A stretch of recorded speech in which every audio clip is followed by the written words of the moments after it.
Thanks, April. So welcome. Michael Forsyth with Detroit Economic Growth Corporation. You may have heard about the Revolve program. We help activate vacant space. So it's all about the opportunity and challenge inherent in vacant space. Do it through a combination of temporary and permanent uses, a combination of business, arts, and events. So we do a lot of pop-up. Maybe we have a few pop-up alums. Maybe some have gone permanent in the house. Also a business owner over at Detroit City Distillery. So it's fun. I get to sit on both sides of the table, get to work with businesses, and then get to drink with them all later and talk about our problems, which I think, which is one of the reasons why Open City is so great, because we get to facilitate that. So enough about me. I'm going to turn it over and do introductions for our panel really quick. If you guys just want to start with who you are, what you do, why you're here. Tanya, do you want to start? Good evening. Is this on? Is this on? Thanks. Okay. My name is Tanya Stapleton, and I am working for the City of Detroit at the building department currently. And one of the things that I'm charged with doing is setting up the new Detroit Development Center, which is going to be streamlining permitting and plan review.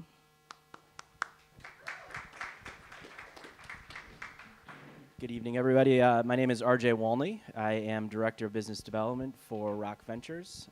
Basically, spend my time looking at investments, mostly in the city of Detroit, on behalf of Dan Gilbert. Also kind of relevant, I guess, I'm involved with the board at Jefferson East, as well as Hatch Detroit. And so retail, and specifically local retail, is near and dear to my heart.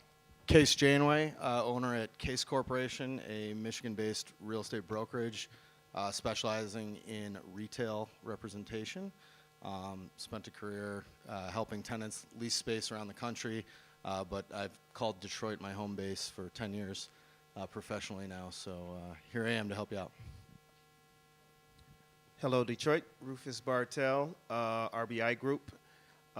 We kind of travel in three lanes, retail, real estate, and marketing. I'm also a board member of Hatch Detroit, who's doing some great things in the city.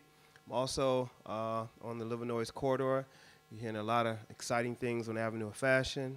I'm one of many people that's really making that happen and really driving that car, so I'm definitely proud of that work. And you guys will be proud too over the next couple of years, the things that are planned for that corridor. And I'm here because Jess and April made me come. So. Good. Well, so I want to understand who's in the audience here really quick. So raise your hands. How many business owners we got in the house? Okay, good. All right, keep your hands up. How many business owners we got in the house looking for space? Okay, almost all of them. Okay. How many building owners do we have in the house? Yeah, that's what I thought. Right? Okay, so that's why this topic is relevant, and that's why we're here today. So that's what we're going to talk about, right? So case in point, we have this kind of incredible entrepreneurial demand happening in Detroit, but that demand exceeds the supply of move-in ready space, right? We have trouble finding quality space in Detroit to open business. We think we found the perfect spot, and then we, pull back the curtain and discover some things along the way. So we'll get into some of those issues, but I want to kind of start off at a macro level here. Talk about location, right? Location. It's what we all talk about. So we have some good neighborhood references on the panel. We got some great downtown, midtown references, and we get the perspective from Tanya, who gets to see it all across the city, coming through the fourth floor. So why don't we start downtown, since we're here in Midtown. So RJ, in case I'll pass it over to you. What are we seeing happening in downtown? And then Tanya and Rufus, if you can talk about where some of the emerging areas in the neighborhoods that we need to be looking out for. So you guys want to kick it off, what's happening downtown and why? Unless you've been living under a rock, you've seen an incredible amount of real estate investment in both Midtown and downtown over the last decade. I think it started probably just prior to Dan Gilbert's massive investment. Pete Carmanos opened his CompuWare World headquarters and really started driving a working population into the downtown area outside of the Renaissance Center. And that bred opportunities for mostly food and service businesses. I still think there's an opportunity for a lot of service businesses like dry cleaners and things that people need on a daily basis that are not accounted for quite yet. And then similarly over the last maybe 20 years, 25 years, depending on how close you are to Sue Mosey, you've been working on bringing great density and opportunity to Midtown, and we all saw it sort of kaboom with the addition of Whole Foods and several other retailers that have popped up along the way. But it's all driven by population, and one thing that Detroit has lacked over the last 30 years, there was a mass exodus, and now luckily we're seeing a little bit of an inflow and a stabilization in the population. And if you're in business, you need people to survive. So that's sort of a brief overview of what's going on, but there's tons of opportunities happening daily with the new stadiums being built, the M1 Rail project, and all the investment that the Gilbert Group and others have been making pretty steadily over the last 5 to 10 years. Yeah, I mean, just to follow on that, so it does take people. It does take people to obviously not only fill the desk seats of all the jobs that are starting to continuing to come downtown, which makes just more traffic for those both basic needs. There we go. Thank you. So for both basic needs as well as sort of bar restaurant type of activity. And I think what we see is people, voting their enthusiasm when something opens up that they like and that they see. So, be it Punch Bowl downtown or Hopcat up in Midtown, you see just this massive influx, and those are obviously extreme examples. But I think what we tend to see is missing elements of what is a retail portfolio, a retail complex. And people quickly stepping up to support those businesses, and hopefully those businesses being able to support and not be totally inundated by that level of excitement and activity. And I think we're working through, at the same time, providing great jobs as well as those businesses get open. Good. Tanya, you want to talk a little bit about some of the areas you see emerging in the city when you see the permits come across the desk and things like that? I think it's definitely emerging from the core, and particularly the major corridors. I mean, Gratiot and Grand River, Michigan Avenue. I see Eastern Market as the next place to really boom. And a lot of effort has been put into planning and what's that going to look like in the future, and bringing in the Detroit Future Cities Plan. And so I see also a lot of activity in Southwest Detroit. Higher quality of retail and commercial development than has been in the past. So I think the calibers of businesses is also going up, and so yeah, I think that central core is key to the city, and it's gonna continue to move outward. Rufus, talk to us a little bit about the Ave. So what sets the I Ave didn't apart? mean to ignore Livernois, by the way. I'm going to pay you back shortly. Yeah. So talk about the Ave too, and I was hoping you could maybe help us segue into our next topic too. So, we're talking about locations, but what do you look for in a location, right? We talked about, Case mentioned, it takes people on the streets, right? On the Ave, we got a lot of great businesses coming in. What comes first? Business, foot traffic, infrastructure, parking, house rooftops. Talk to us a little bit about what's going on the Ave and some of the things that making that area kind of pop off. I think in terms of when you ascertain what comes first, it's all about what perspective you're coming from. So if you're coming from a landlord perspective, there's a notion. And if you're coming from a tenant perspective, then there's another notion. But rather than me focus on Livernois, and I'll come back to that, but let me just kind of make a case for the neighborhoods. Like, I'm very familiar with Midtown and downtown and Corktown. I probably can tell you just about where every business is located. That's how long I've been paying attention. However, if I was a new business, and I certainly have a means of comparison, if I was a new business, I would strongly consider the neighborhoods. And I'll tell you why. You know, here's the dirty secret, right? Downtown and midtown is becoming what the neighborhoods already are, and that is density. In other words, let's say you open a restaurant in a hot corridor in some neighborhood. Well, the people already live there, so they'll come and see you 4 or 5 times a week as opposed to 4 or 5 times a month. I'm willing to bet you, and this is a challenge, you find me your most successful restaurant, I can show you a carryout in the neighborhood that's north of $2 million, north of $2.5 million. I won't name the restaurant, but it's in the neighborhood because people want something that's really clean, really nice in the neighborhood, that's a short drive, quick walk, a bike ride to that particular location. And not only food services, but the neighborhood has pent-up demand because it has the density. Well, we add on Livernois, no matter what time of day you go there, there's a traffic flow because the Livernois is the artery between 8 Mile to the north and the Lodge to the south. And so it's a center point. You can take, Livernois is one of the few streets that you can take from 8 Mile down to the river. So to the extent that the neighborhoods that surround the Livernois corridor is probably one of the stronger zip codes in the city, highest voting districts in the city, but you don't need that to have a successful business. And oftentimes when people put together projects, they look at the tax returns of an area, they look at the demographics. I don't need to make $60,000 to afford a hamburger.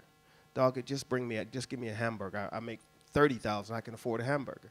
So I think one of the misnomers is going into neighborhoods that each of these neighborhoods has to look like Sherwood Forest or University District or something like that. And it doesn't necessarily have to be the case. And then also neighborhoods, people have a flow through traffic in neighborhoods. For example, their church is there. Their barbershop is there. Their neighbors are there. So you have an influx of people coming to and fro in the neighborhoods because of relationships. Well, in the course of them being in a neighborhood for 3 or 4 hours, they need goods and services. And so the density and the frequency by which they'll patronize you is far greater still than Midtown and downtown. I'm certainly not poo-pooing them. And then I'll make my last point, and that is that if I was going to start a business today, usually when you go into downtown, you're expanding into your second or third door or business. A neighborhood gives you the comfort, and one thing about a neighborhood watering hole or business that people have the understanding or the belief or the psychological belief that that's theirs too. So they'll take psychological ownership, and that's what you want people to do with great neighborhood locations. So that's kind of my speech and spiel for the neighborhoods. And then the last point that Mike brought up is perspective. What comes first, the chicken or the egg? Well, I'll say this, if you're in business or want to be in business, every single thing you do has a real estate implication. And Keys know exactly what I'm talking about. Whether you're running a home-based business, you're running it out of your garage, you're running it out of your office, everything have a real estate implication no matter what business you have. Can we agree to that? So if that's the case, it's smart to know a little bit something about real estate. So you don't have to go and get a degree in real estate, but you do this in your spare time, bring yourself up to speed because you're going to have to negotiate a deal with the landlord. And the most important factor in your business is how well you negotiated that landlord deal, because that's going to be a constant. No matter how good your product or service is, you could have sales, but your real estate deal could be killing you. Right. And so those are kind of things that I will think about. I hope I wasn't too long-winded, Mike. No, that's a great segue. So just really quick before we get into it, Silver Dodge Charger parking lot, your lights are on. But let's expand on that point, Rufus, in case maybe this is a good one for you. So negotiating a lease. What are some of the things you look out for?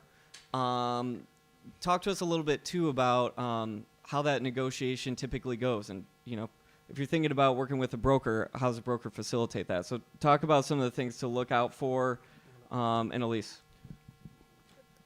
The first thing that you have to look at, and I think Rufus could expand on it or already touched on it, is every location is driven by a sales volume.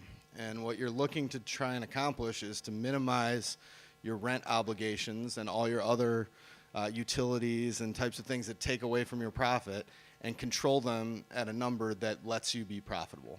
And so when you're negotiating your real estate, this is the number one expense that you have to incur 99% of the time. I've yet to encounter a lease where real estate doesn't cost them the most. So in order to do that, there are, a lot of it depends on where you're going. You might have very sophisticated landlords like you would with the Forbes company out at Somerset, or the Taubman company at 12 Oaks Mall, or Partridge Creek. I know it just changed hands, but for the sake of example, or even Bedrock downtown. You're looking at very sophisticated landlords with very well-paid attorneys that know every angle possible to get money out of you. And they can phrase it in a variety of ways. And it is, I'm always discovering new things, I can tell you that much. But similarly, you may also over-negotiate and drive yourself out of a location, particularly in a neighborhood situation where you're not dealing with a sophisticated landlord. You're dealing with someone who just wants a simple deal and a simple rent check. And by going in guns blazing and all these fancy terms, they just say it's not worth it. And so being able to walk that line and understand what your costs are incredibly important. The advantage of working with a broker, and obviously I'm selling myself on this, is that I have an incredible amount of experience with both types of landlords, and I've written deals in every environment you can imagine. And you also need to know where it makes sense for you and where to walk away. And brokers, particularly the ones that care about their clients and care about the vision, are going to tell you to walk away even if it's not going to make them money. Don't fall in love with a building. That's my big Ever. ever. So that was going to because pretty soon once you're there, you'll realize all the reasons why you shouldn't love a building, right? Maintenance, all those sorts of things. RJ, let's keep this point going a little bit. Talk about it from Rock's perspective, right? So you have thousands of probably businesses knocking on your door. What do you look for a business, and how does that kind of manifest itself when you're building the space out and talking leases? Sure. I think the first point I want to make, which is just following on your comment about not falling in love with a building, I'm going to put my Hatch Detroit hat on for a second, and just know your business, run your business. Don't fall in love with buying a building. Like that's just a whole nother business that you have to run. So you're going to have your hands full running your daytime business, not your real estate business. So, that then leads you to looking for a lease space. And I think the point is actually the same, which is know your business very, very well, which comes down to a couple key points. One, how much space do you really actually need? Which sounds like a very obvious thing, but as you start to dig in more, as you're talking to an owner, that concept of how much space do I really actually need is often sort of forgotten. It's, well, this is 1,000 square feet, or this is, but what space do you really need? How is each one of those square feet that you're paying for going to drive the profitability of your business? Which then comes back to really understanding the cost structure of your business and what it takes to be profitable, because those somewhat sounding fancy lease terms and negotiations, really the ideal situation is to find yourself in a way that you and the landlord are actually, have upside together, in a way that isn't stripping the value from your business, but it's allowing you to succeed together. So to get that point right, you have to know what your real cost structure is. At what point are we both enjoying, success, and all things are kind of humming on all cylinders? But you have to know kind of your P&L pretty inside and out to be able to get to that. Good. Tanya, so I'm trying to kind of go through the process, and then we'll kind of get through some of those things, and maybe kind of come back and talk through some issues about kind of how you get started. But so got some advice about negotiating a lease, what to look for, what to not look for. Talked a little bit about it from the landlord's perspective. So let's say you negotiate a lease, right? And I think the biggest thing that you'll find in Detroit, right, is, as a business owner, a lot of times you don't, especially in the neighborhoods, you don't have the luxury of just starting a business. You're starting a renovation project for somebody else's building. And we are going to talk a lot about that. But, I think thinking about things that you guys should take away from this, let's talk about what happens when you are doing a renovation and you need to pull a permit for that. Tanya is a great person to know. give us a little crash course about what happens on the 4th floor. We know you're all scared of it, so like let's just demystify that. Like it's not that bad if you know what you're doing. See Oz. You have great, folks like Tanya to help you through it. So Tanya, give us a little crash course, okay? Well- Your business, you're doing a renovation. What do you got to do? I just want to back up a minute and co-sign on what you said about don't fall in love with a building. One of the things that I see more times than not is someone falls in love with the building, signs a lease, they're excited, and they haven't done the due diligence on the building and realize that their business is just not going to work there. And a good example is whenever people gather, like we're gathered here today, this is called an assembly use. When people gather, there's special requirements that the fire department have for ingress and egress, for example. If this was designed as a warehouse, and you came in and said, I want to open a bar here, you've been down this road, Michael. I have, yes.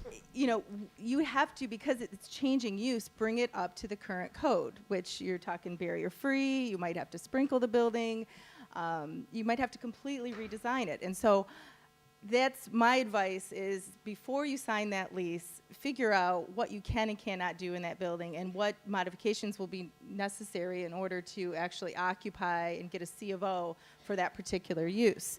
The second thing that I see happen a lot because of the auction is folks go, they skip you guys all together and they go and just buy a building from the auction, and it's usually a bad idea.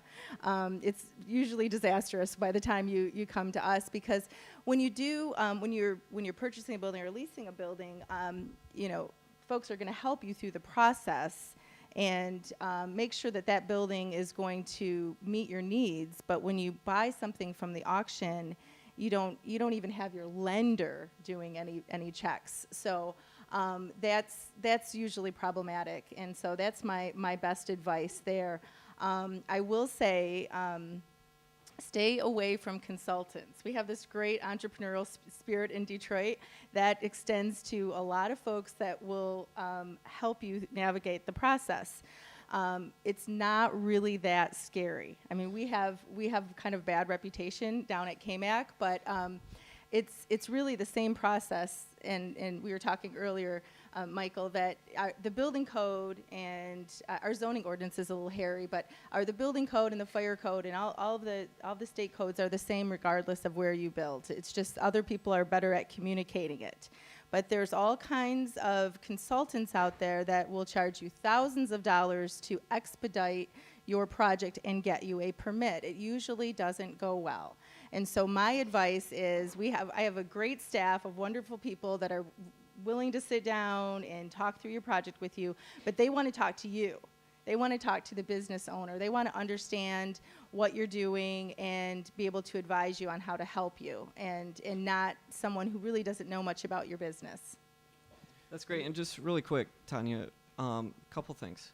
So if you think you found a space and you want to start that due diligence process, where do you start with BC? Zoning? Yes, Those sorts of things? BC, that's Building Safety, Engineering, and Environmental Department, and that's on the 4th floor at the KMAC building.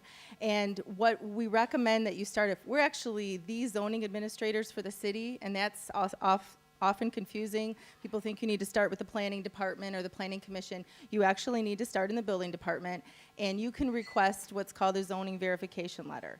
And we research the permit history so we can tell you exactly what the legal use is and whether you can or cannot do what you're proposing. And that is the best $80 you'll ever spend. And you start that up front. And then when you sign a lease, if it is going to require any kind of special approval, some uses require public hearing. If you want a liquor license out in the neighborhood, see, that's where we met. Downtown, you can have a liquor license establishment as a matter of right, but when you get into the neighborhoods, it's going to require a public hearing. And so you always want your leases to be contingent on zoning approval. And not everybody puts that clause in their lease agreement, because there is a process that you're going to need to go through. So that's important. Can I Good. chime in? Yes, please.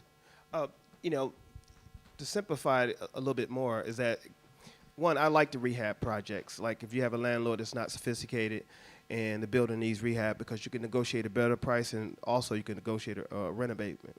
But the most important person in getting started that you need on your team is an architect. If you can afford an architect, he drives the car.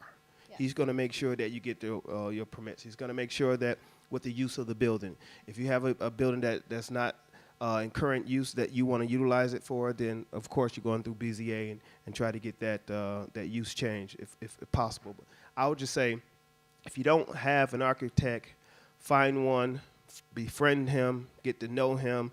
He is the top of the food chain. So when you start your project, the next person you're going to need is a project manager and then the contractor. But the contractor is going to use a vernacular and a language that you don't understand. Only person that's going to understand that is going to be your architect. And that's how your contractor rip you off. And they'll send you these change orders, and a change order is a very fancy word for it's going to cost you.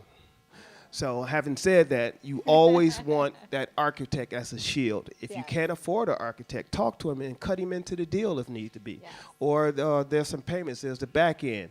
So I say don't move without an architect, because it can make your life so much easier and negotiate her office. And just let me give a kudos for the city. You know, I went through my process. We was developing this restaurant on Livernois, and we had to go through all the departments because we had some change of use.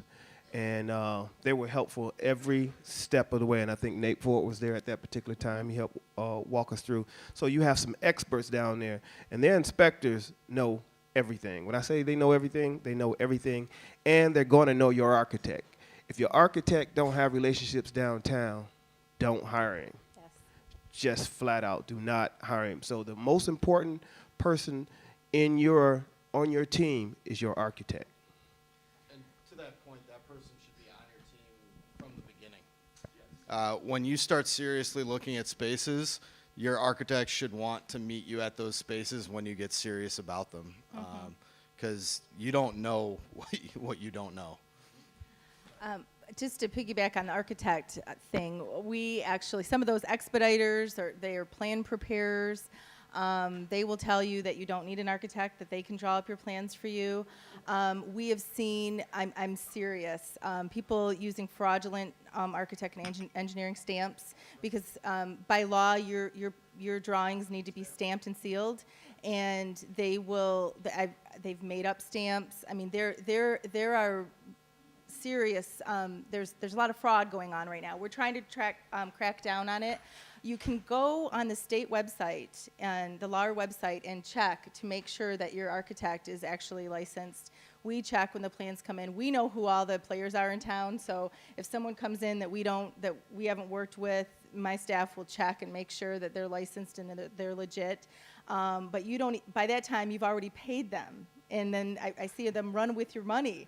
So we can't catch them all, and so that just be very careful, buyer beware on that. But I agree. The architect knows the design talk, because you're going to be coming in and talking to code officials, and they're going to be trying to ask for code corrections, and they want to talk to your architect or engineer. They don't want to explain to a middleman really technical requirements that they're going to need to see in order to sign off on the plans. So yes, that's good. So this is great, right? So we're talking about who's on your team, and that was going to be my question for you. So thank you for segueing. So involve your architect early, right? What about, let's talk a little bit about contractors, right? I think the thing to know, right, you're a business, and your business may be selling T-shirts or selling beer or a service or whatever, right? These folks, you are their business, right? So they're in it to make money.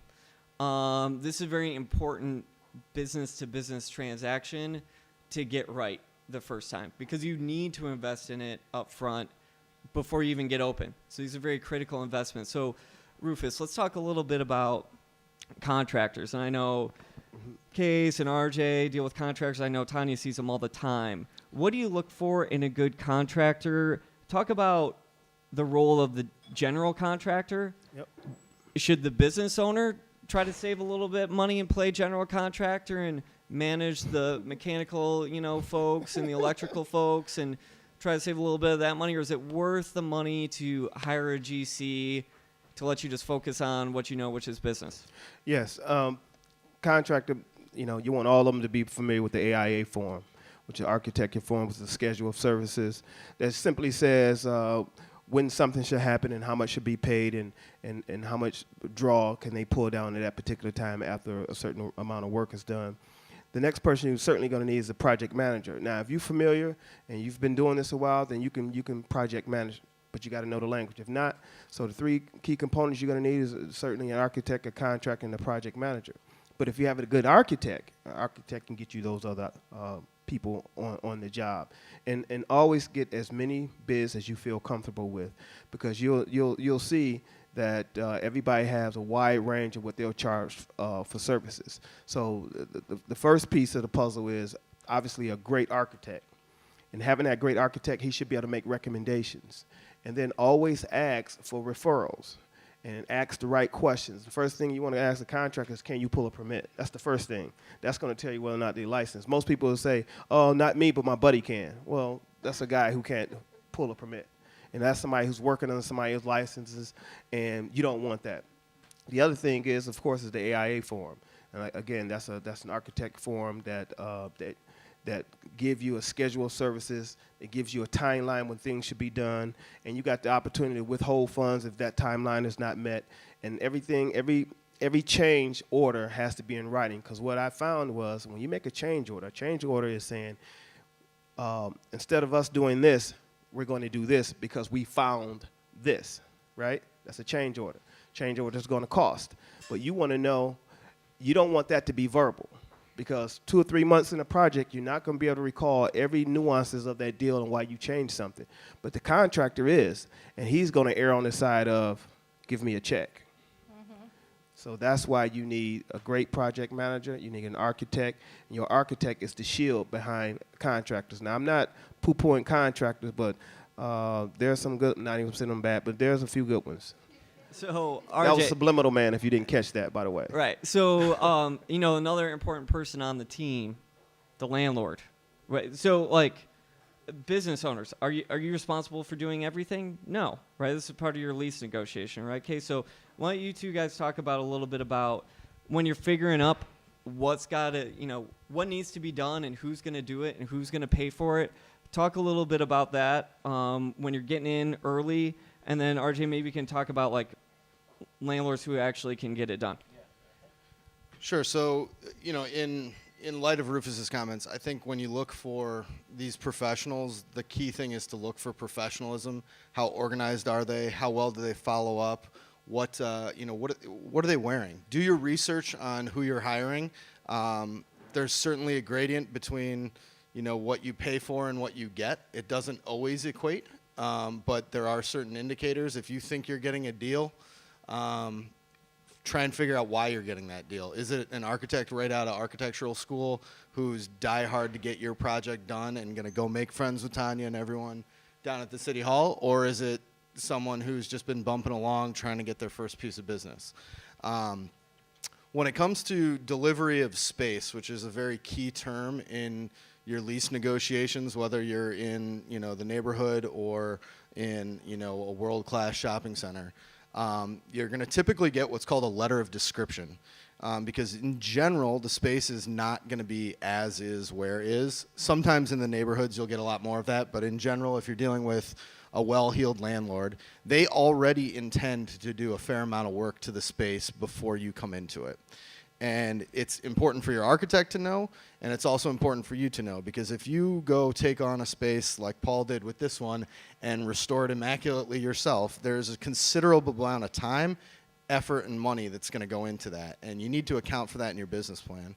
But similarly, if you're going into a space on Woodward with Bedrock, they're going to provide you with a list of things that they're already doing to the space, what type of power they're bringing in, what type of HVAC equipment's there, is there a grease trap, Are they giving you an allowance for ADA compliant bathrooms? Are they giving you a lighting allowance? Are they giving you a drop ceiling allowance?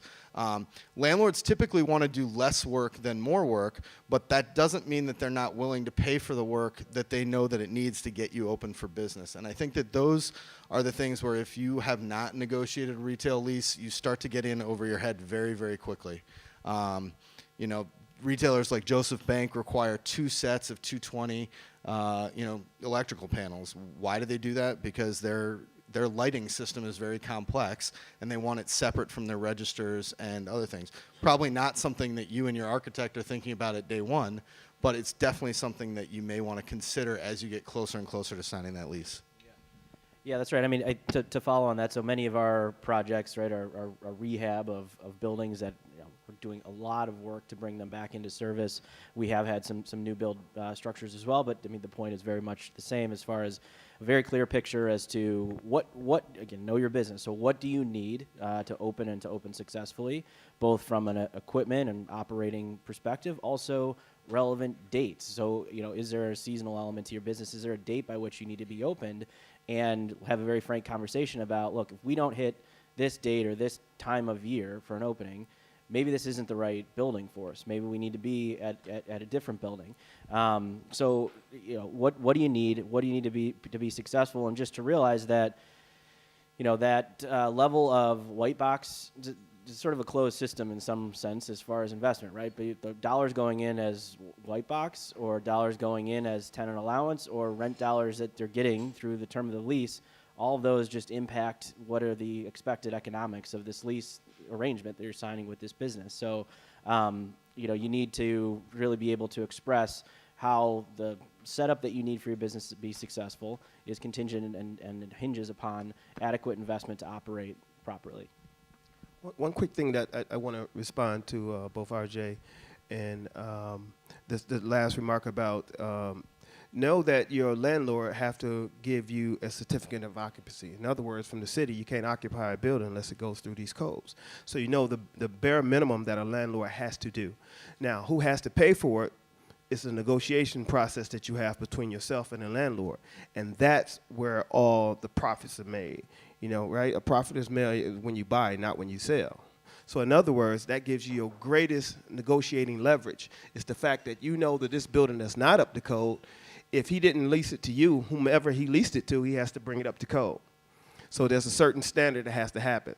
So in that regard, the law doesn't say that he has to pay for it or you could have to pay for it, but it has to be done if he was to lease it. So in that regard, if you know that you have a team of architects, you have a team of contractors and so forth, and you have sweat equity and you have buddies that can kick in and go do this work, they give you the opportunity to not only negotiate a lower lease rate, but to make the improvements to that building and trade that for an abatement. So, for example, let's say the work that it takes to bring the building up to code is $10,000. And let's say that your rent is $1,000. So you can negotiate a 10-month rent abatement. That's usually a great marketing tool in putting together deals like that, especially when you have a landlord who have the building that may not have the funds to do it or don't care to do it. So I use that as a great, great tool. Only my bill is going to be $20,000. Just make sure you Good. So that'll be a 20-month rent abatement, but you get the picture. So just a quick time check. So we're collecting questions right now. So we want to save the last 15 minutes or so for questions. One thing that I'm going to maybe summarize some of the conversation that's been going on up here. So I'm actually working on leasing on another space right now. And, the landlord said this to me, which, made me think twice. He goes, there's two types of people out there. There's people with experience and there's people with money. The people with money get experienced. The people with experience get all the money. So, I think the takeaway that I just heard up here is if you're just starting out, get experienced people on your team. Get an experienced architect. Ask a mentor. Rufus is a great, resource for new businesses looking to start up. Learn from other people's mistakes. Get experienced contractors that can pull a permit.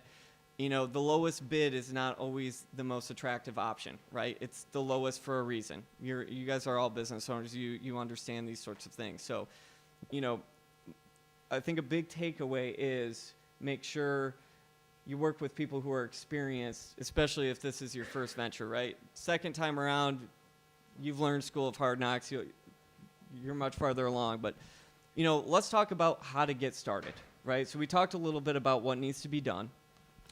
Permitting, dealing with contractors, negotiating leases, things to look out for. If you have a business and you're looking for a space, how do you start? Okay, so go ahead. I think you all need to know how important your business plan is, and I think RJ and I have inadvertently harped on it, but you need to understand what your costs are. And if you don't do that, you're just sort of touring around the neighborhood looking at pretty spaces for an idea that you have. If you're going to make it a reality, you really need to understand what it's going to cost you to open this business and how much it's going to cost you on a monthly basis and what you need to do in sales volume in order to get there. And then you can start looking at which locations are going to help you get there the best. I think that's really where what it all comes down to is how organized, how much thought have you put into this. If you're really thinking about spending 50, 100, 250, if you're looking at a restaurant, $500,000 north of your money, you earned it somehow. You really got to be careful with it, and you know you can't take it lightly. I think also to your point, don't be afraid to ask people questions.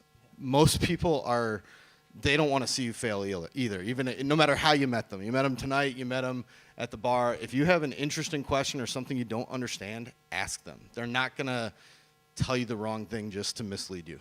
Yeah, I mean, to follow on that point, your comment around experience, I mean, leverage other people's experience. I mean, ask those questions that are, you know, they're tough. The great thing about the city is that it's it's not that huge of a network. You can find somebody that's dealt with these people. So what's the landlord like? Why did it take, supposedly this person's been delivering White Box for 6, 8, 9 months and it hasn't come to fruition? Why? What's their lawyer like? Has anybody that you can come across actually tried to negotiate a document with them? Is it just painful? Like, people will share their experience with you, and you can learn a whole lot about. One of the things sort of early on, you say, okay, well, if it's really, really hard to negotiate a LOI or a term sheet, imagine how hard it's going to be to get through a full, lease document or some more involved document. So. Or after, right, exactly. So, find somebody that's dealt with them. It's not that huge of a place, so you can find somebody, and that'll get you up to speed very quickly. I was going to say, another great resource is Prepaid Legal.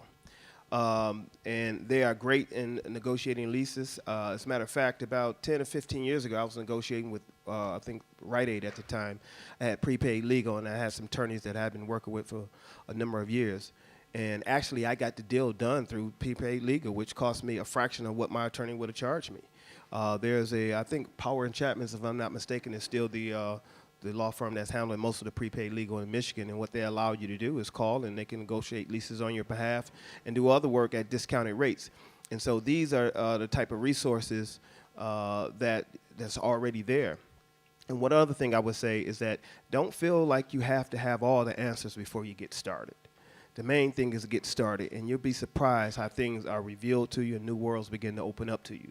Especially people that have already done it, they want to vent. They want to be able to tell you all the problems that they had, all the things that they've overcome. Call them up, take them to lunch. Now, don't ask for the freebie, because feed them at least. So I get calls all the time.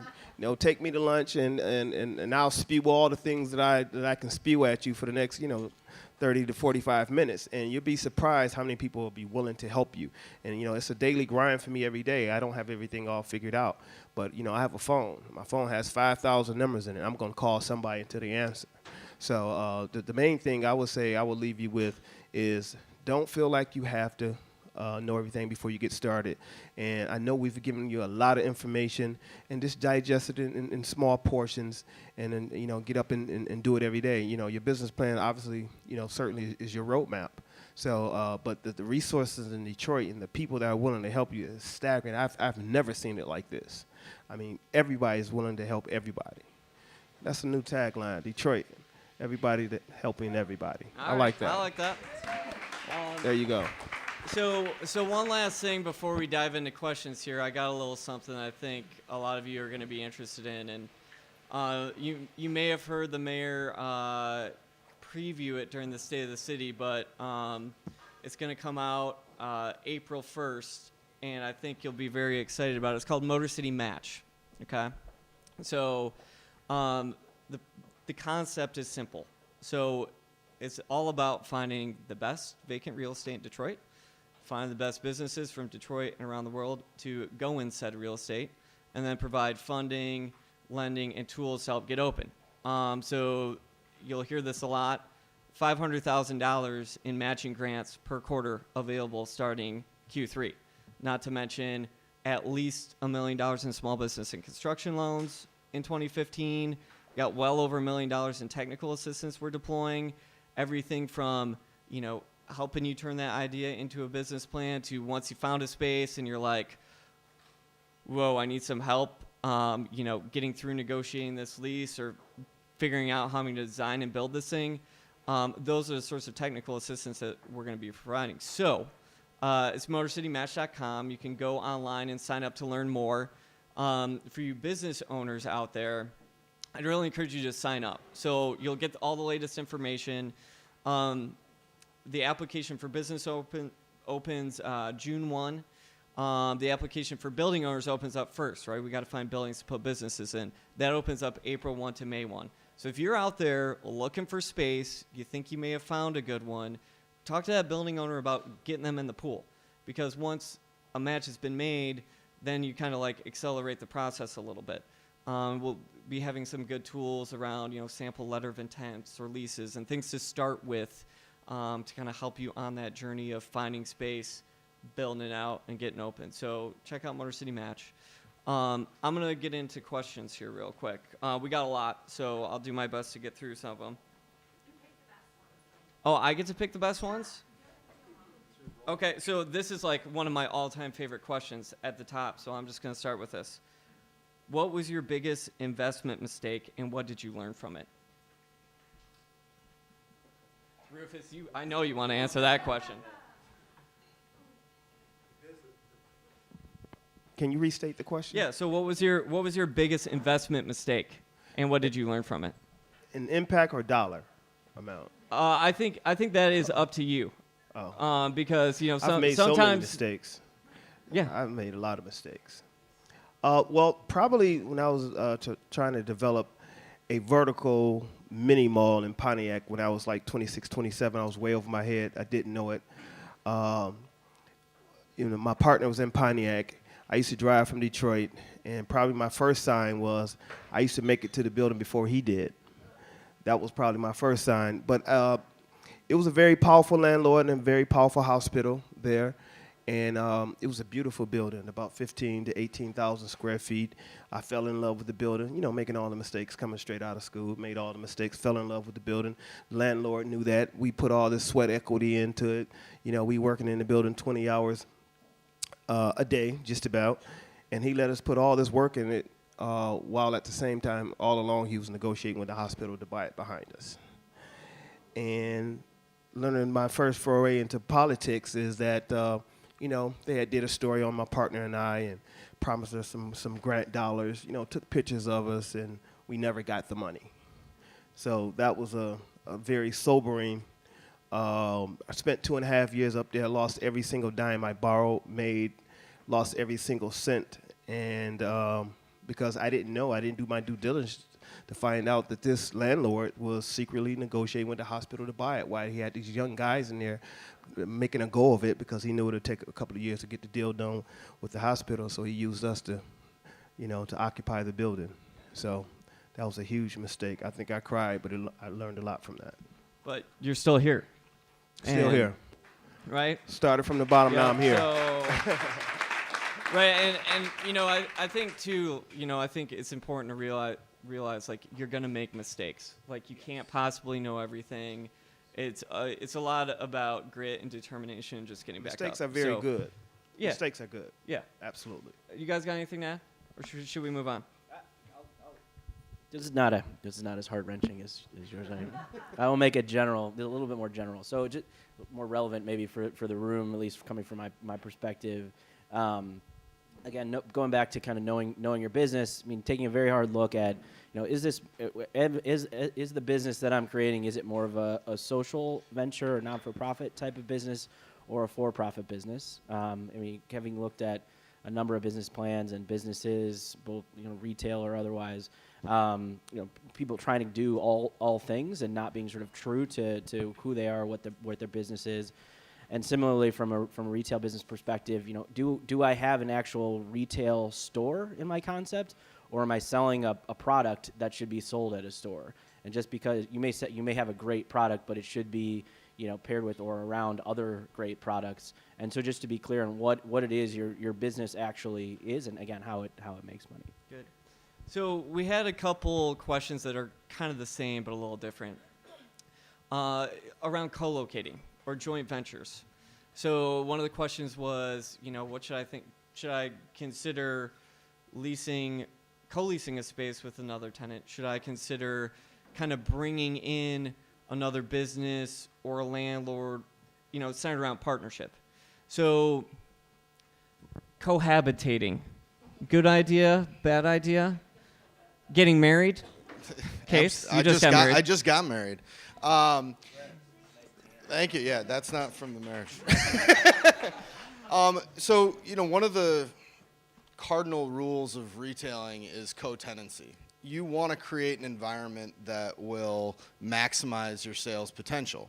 So on the one level, cohabitating is essential to the success of your business. It's very difficult to be on an island selling your own product and driving the type of sales that are going to make you profitable. That said, physically sharing space with other concepts can become very, very challenging. And you may notice it when you walk into Saks or Neiman Marcus or Nordstrom's or something, and you see that there's a Chanel booth or there's some sort of store-in-store concept. Now, in general, it sort of works for them because you're there to buy their types of products, but it can also create a lot of difficulties. What if you don't like what the other tenant's doing? You're still in their space. How is that legal document structured that creates the opportunities for you both to work together? And what happens when you disagree on what's happening? I think a sort of semi-famous one from Detroit Midtown would be, the Agave restaurant where Hopcat is now. We all loved it. We all participated. We thought it was a great spot. Some of you probably didn't know there was like an after-hours nightclub going on the second floor. And that ultimately created a rift that wouldn't allow for Agave to continue. And you need to be careful about who you're partnering with, how you're partnering, and how the landlord views that partnership. What happens if the other half of your rent doesn't show up? Are you on the hook? How is that, and how do those things play out? Can the landlord lock your door? Probably not, but there are a variety of avenues that they can start taking that can make your ability to do sales and stay in business very, very difficult. So co-tenants are great, but tread lightly or tread carefully. And one thing I guess I'll add on a couple different notes. So be careful about what your lease says when it comes to subleasing. Absolutely. Right? So that can mean you just can't do it. I'm a big believer in trying it. So like April Anderson with Good Cakes and Bakes is doing a lot of pop-ups in her store. That sort of event-based traffic, something that set your business off, I think in Detroit is becoming really, really important. Like if you are, kind of pioneering a location, or you're just getting started, and you have no marketing budget, think about those opportunities to team up with someone where you can both mutually tap into each other's networks. Having facilitated some co-locations, I can tell you I will rarely ever do it again. It's just like you gotta both, the personalities need to mesh. There's so many things that need to work out, which is why I guess I would say try it before you get married. It's like dating. Well, all right, so a couple other questions, which I think you guys can all answer. Did you have one thing to add real Yes. quick? Yeah. I'm a strong proponent for it, right? But I think the best way to approach it is have a primary position and a secondary position. So if you found the space, you're the primary position. If you happen to bring somebody in, you should have the final say. I think you just put together a simple operating agreement on how you guys are going to operate. And inside the operating agreement, you have to have, an exit strategy, what happens if kind of deal done in advance. I don't think it should be a equal power kind of thing, because what happens is that how is the deal relented? So I think it has to be a primary position and a secondary position. And you guys can be able to share, like you said, networks and leverage one another. And again, taking on a partner is like taking on a wife. So certainly you want to make sure, I missed that. Okay. Like taking on a spouse, I'm sorry, got to be politically correct, right? So, but at any rate, I say it's a strong tool if you don't have all the resources, and just tread lightly. But I would say go for it. I wouldn't say not try it. Yeah, just a couple more comments. I mean, I think we have spent a lot of time trying to activate spaces and doing sort of temporary uses just to get storefronts opened and activity in retail spaces. And I'd say one of the things, just straight up, it is a lot of work. It is hard, and don't think that just because it's a temporary arrangement that it should be any less documented or formal than what a long-term situation would be. In fact, maybe even more so. So it is not sort of to tread lightly. Try it, sure, but know that it's a lot of work in all respects.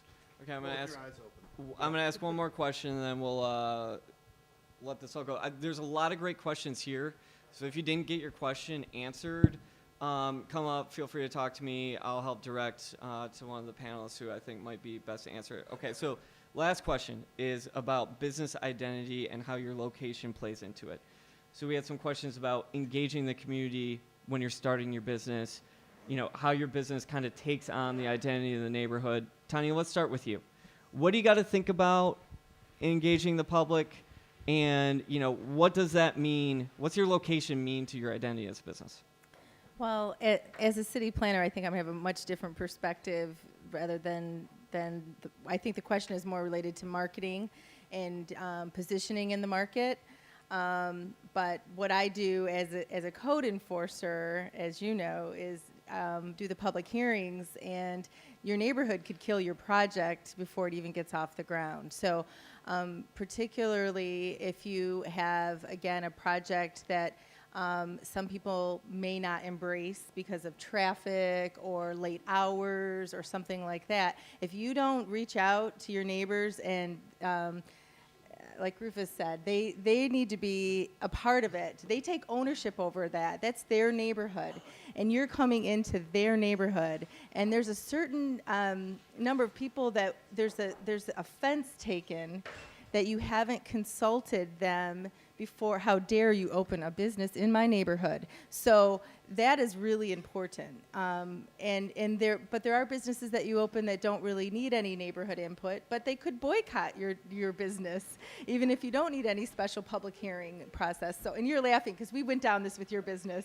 I remember, I believe your restaurant on Livernois, there was a woman that came and said, I'm opposed to this business because I've seen businesses come and go in this space, and it's probably going to go out of business, and so I don't want to look at an abandoned building. And I'm like, it's abandoned right now.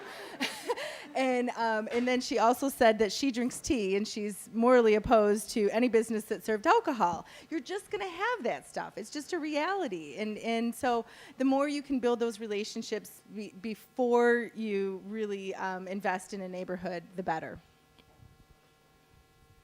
Yeah, I think just to follow on that, I think Rufus used the term earlier, but for your business to be successful, people have to not only want to go spend money there and transact there, but also be emotionally invested in it. And I think that's why I love the concept of the Hatch Detroit process, because you really have this opportunity to get this sort of free market reaction, and to really it's sort of like the early underwriting of the business and establishing whether am I selling something that people want, and am I selling it in a way that people want to transact and understand what I'm trying to provide them. And that type of sort of market dialogue gives you the ability to get that feedback and understand that sort of people are on board with. If you actually then can put it in a physical location, they will show up. I think sort of in a slightly different tangent from what the other folks have said is that your real estate is a big part of your identity. Whether that means you're the neighborhood coffee shop or you're John Varvatos opening up at the corner of John R. and Woodward. Your real estate says a lot about you. It says, in some instances, it says what you're, what you're selling. In other instances, it tells you the price of what you're selling. And in other instances, in historic nature, it has been an advertising expense for a lot of brands. If you look at Times Square in Manhattan, a lot of those brands are probably not there profitable based on their real estate, but the fact that they're on TV all the time, anytime there's a camera flying through Times Square, that Virgin Records is there. And that's a huge component of their evolved business plan. I wouldn't recommend any budding retailer to focus on their real estate expense as a marketing expense, but I would consider where you put your business as part of your brand, and similarly, what business or what space that goes into, and what efforts you're going to take to make that space yours. Rufus, you have any parting thoughts to take us home? No. Yeah, so just finally, just location is your identity, and then we'll wrap it up and go from there. I kind of work almost backwards in that when you look at a space kind of suggests to you what it lends itself for.